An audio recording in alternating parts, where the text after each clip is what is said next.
Assalamualaikum warahmatullahi wabarakatuh. Salam sejahtera bagi kita semua. Jumpa lagi di channel Endang Supriyadi. Pada pembahasan kali ini, sobat-sobat, jadi akan memaparkan dengan teman saya nih, Kang Heri, untuk memberikan gambaran kepada netizen. Jadi kasus Subang ini kan menjadi satu pertanyaan publik terus gitu ya. Sampai kapan nih kasus ini akan mendapatkan kepastian hukum?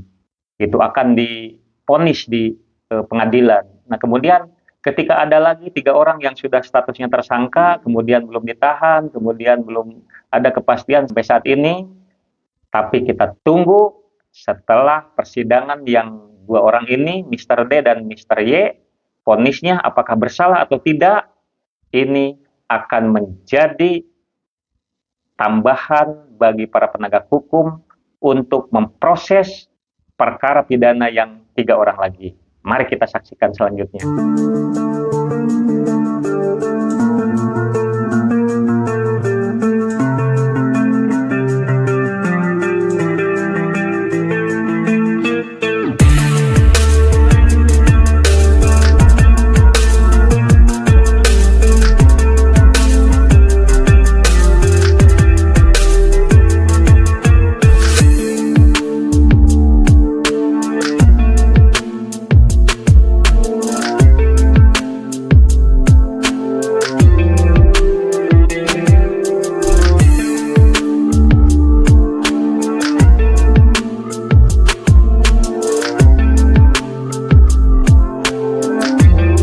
Pada pembahasan kali ini, sobat-sobat, jadi akan memaparkan dengan teman saya nih, Kang Heri, untuk memberikan gambaran kepada netizen.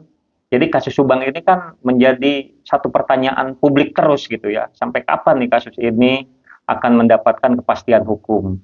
Itu akan divonis di pengadilan. Nah, kemudian ketika ada lagi 3 orang yang sudah statusnya tersangka, kemudian belum ditahan, kemudian belum ada kepastian sampai saat ini, tapi kita tunggu setelah persidangan yang 2 orang ini, Mr. D dan Mr. Y, vonisnya apakah bersalah atau tidak, ini akan menjadi tambahan bagi para penegak hukum untuk memproses perkara pidana yang 3 orang lagi.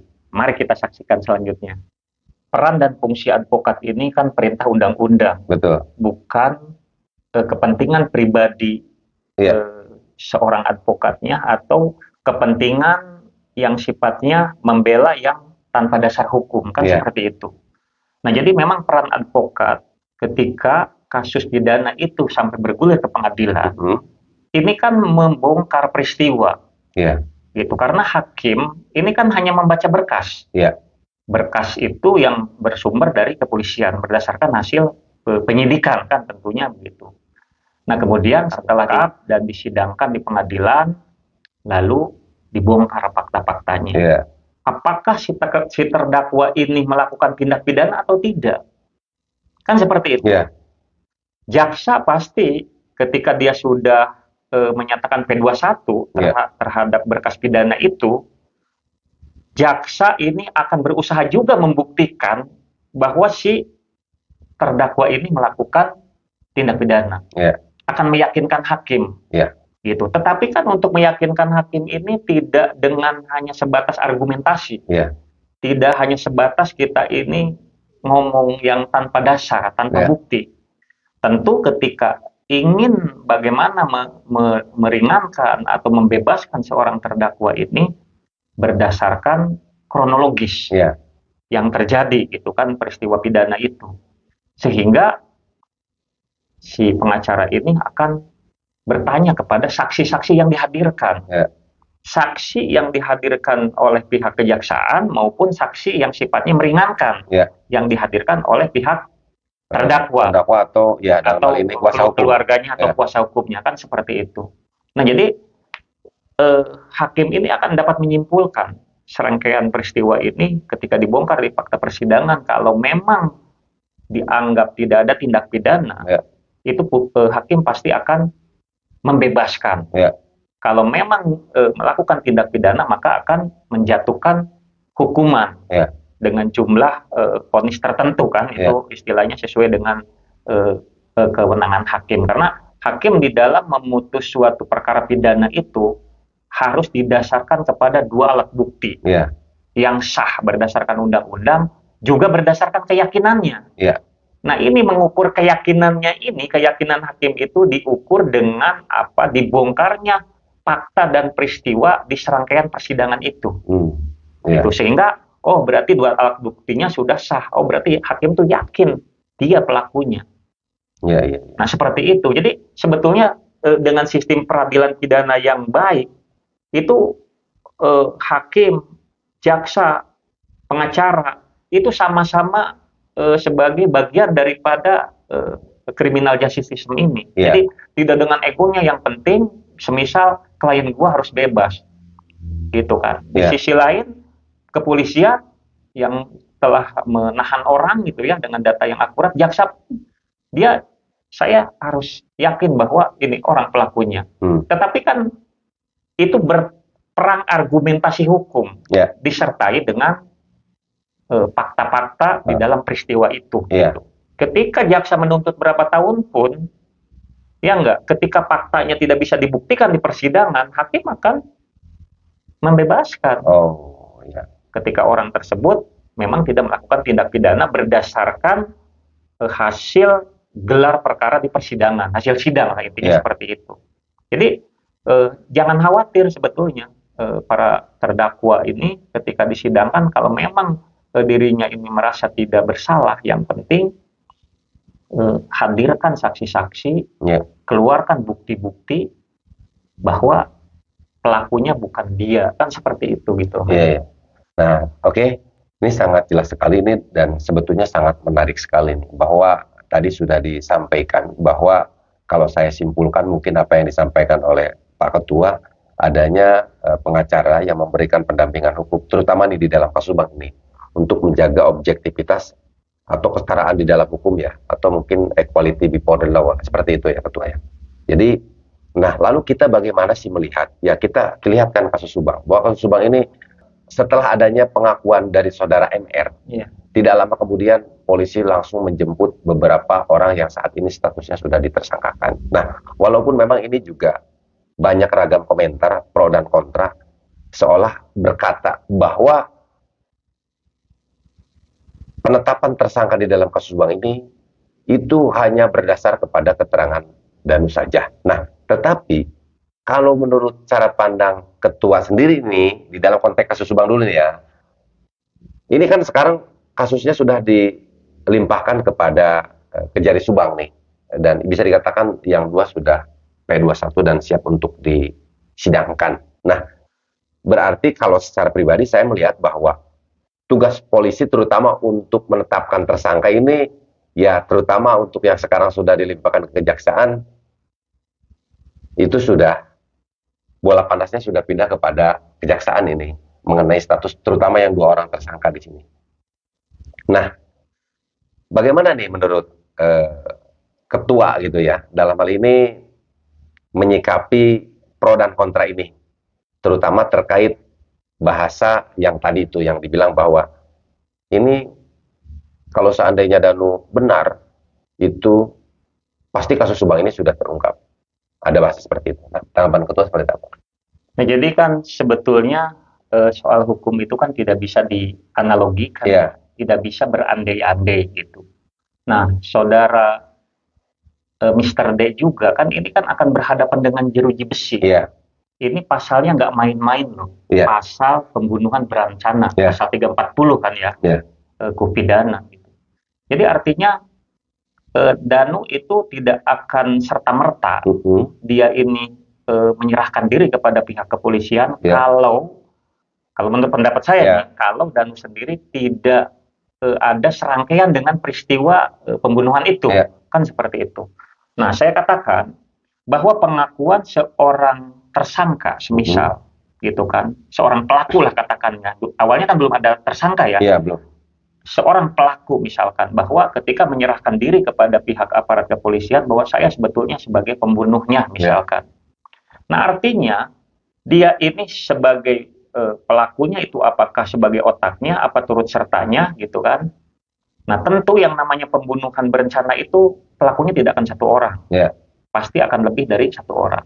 Nah, si Mr. D ini tentu selain dia menyerahkan diri, ketika diperiksa sama aparat kepolisian ini, dia akan menunjuk teman-temannya yang ikut berperan dalam kasus pembunuhan ini. Kan menurut saya seperti itu. Jadi polisi ini lamanya kenapa?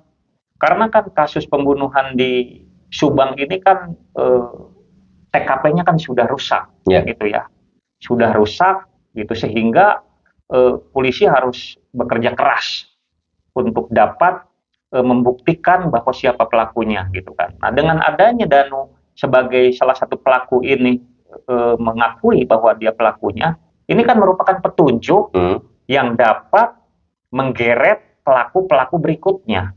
Jadi di dalam KUHP ini posisinya dia sebagai saksi. Saksi kan alat bukti. Berdasarkan pasal 184 KUHP kan itu saksi.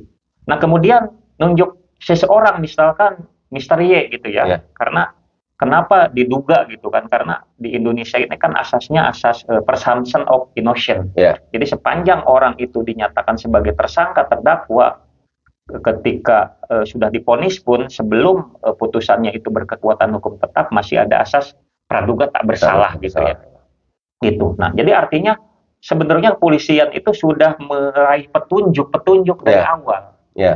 Gitu. Meraih petunjuk-petunjuk dari awal, polisi sebenarnya sudah ingin menentukan tersangkanya si A, si B, si C gitu.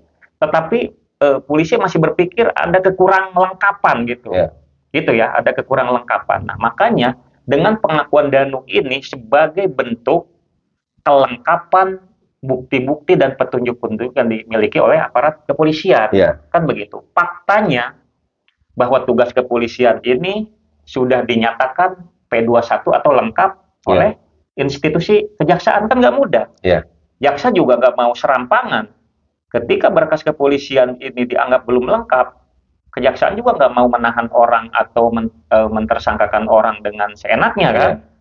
Artinya kejaksaan juga pasti lebih jeli dan lebih merujuk kepada serangkaian peristiwa ini sebenarnya hasil wawancara BAP dan lain sebagainya itu didukung dengan bukti itu memenuhi syarat enggak. Nah, dengan di P21-nya berkas ini, perkara pidana ini untuk dua orang Mr. Y dan Mr. D ini, saya kira tugas kepolisian itu sudah ekstra berdasarkan analisa hukum bahwa dianggap lengkap oleh institusi kejaksaan kan seperti ini.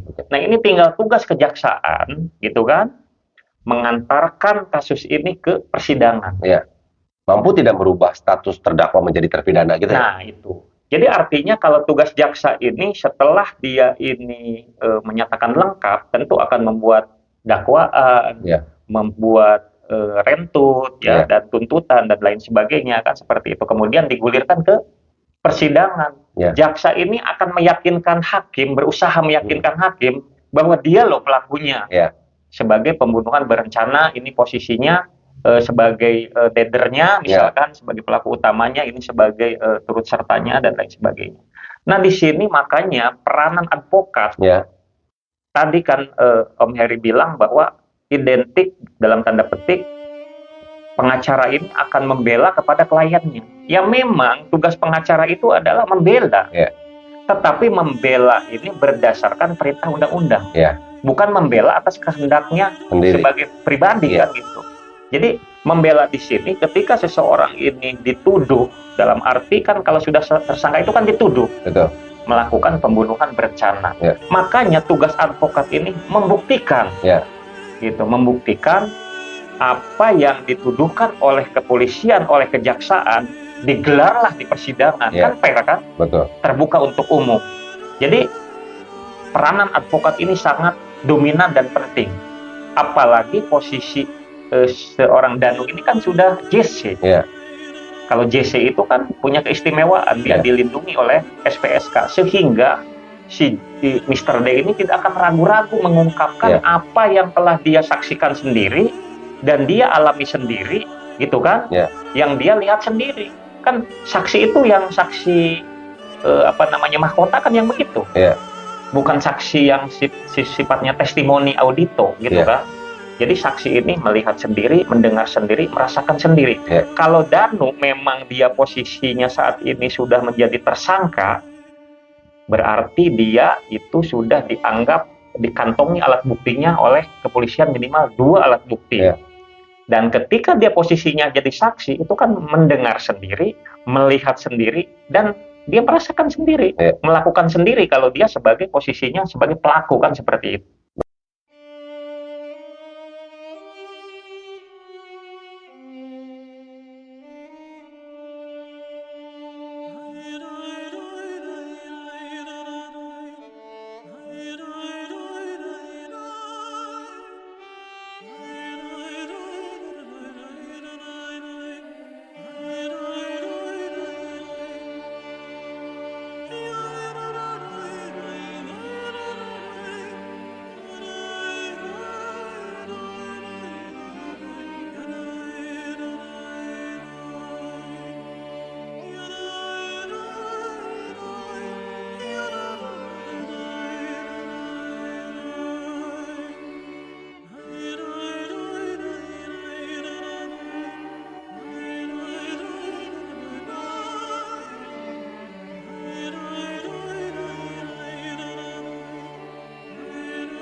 Saya ucapkan selamat kepada para pejuang keadilan dalam membela sebuah keadilan untuk dapat menegakkan supremasi hukum yang ada di negara kita.